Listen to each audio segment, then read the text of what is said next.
وحشرف إنه عاوين نعزمته شركة سمتل أنا إنه عزمته كلن كان قيمها بدن وكتر جمعية إن أي تهاي شركة دتك الربطة إني وحكو عليسو سومالد واحد ترى هذا قعنا إسلافا قال ذيك دلتا marka ay samtel inoo la taagan tahay inay waxna siiso inaguna waa inaan wax siinaade sababta oo ah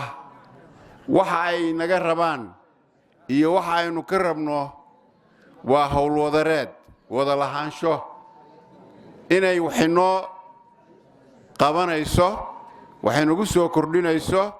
waxinoo faa'iideynayso wax badan ay naga faa'iideyso bay dareensan tahay samtel inana waxaanu dareensanahay inay saaxiib dhow inala noqoto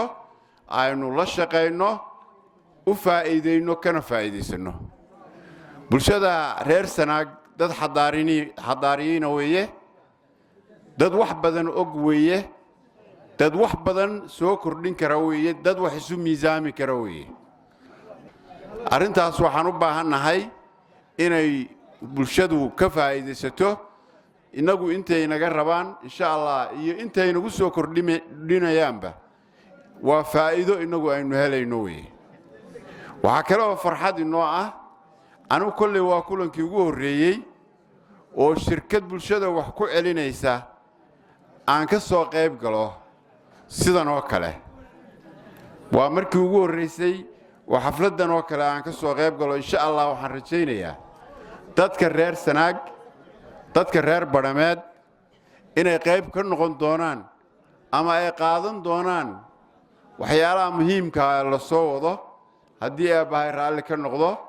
inay iyagu yeelan doonaan waxaan kaloo ka rajaynaynaa barnaamijka guud ee xafladiisa halka lagu qabanayo inay iman doonaan baan codsanaynaa kuwa gobolka u gaar ah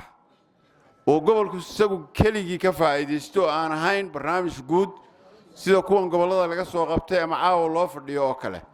laakiin kan uu noqon doono ama kuwa dambe noqon doonaan kuwa gobolka gaar ku ah ee qofka qaadanaya xataa maaragtay la garan karaayo la leeyahay intanuu ka mid yahay inta magaalada joogta ama inta tuulooyinka iyo meelaha la mid ah joogta qof ka mid ah ayaa ka faa'iideysanaya marka la yiraahdo waxaan ku kalsoonaanaynaa waxa inaynu inaga gaar inoo tahay ee gobol ahaan aan leenahay marka taana insha Allah markaynu shaqeyno ayay iman doontaa inaynu inaguna gaar wax u yeelano taana insha Allah waa arrin aan ku boorinayaa runtii waa u mahad celinayaa Maxamed Cabdulqaadir Yuusuf intii uu shaqadan qabtay waxaan dareemaynaa dabayl baan dareemaynaa horumar dabayl baan dareemaynaa maxaan ku raahday inay shirkadu kor u kacday oo maartay shaqeynayso waa nin dhalinyaro oo firfircoon isagana si aadaan ugu mahad celinaynaa macaamilu isticmaal adeegay dahab dhammaan baahiyaha ganacsiga ku iibso lacag dirid ku shuba ribayd internet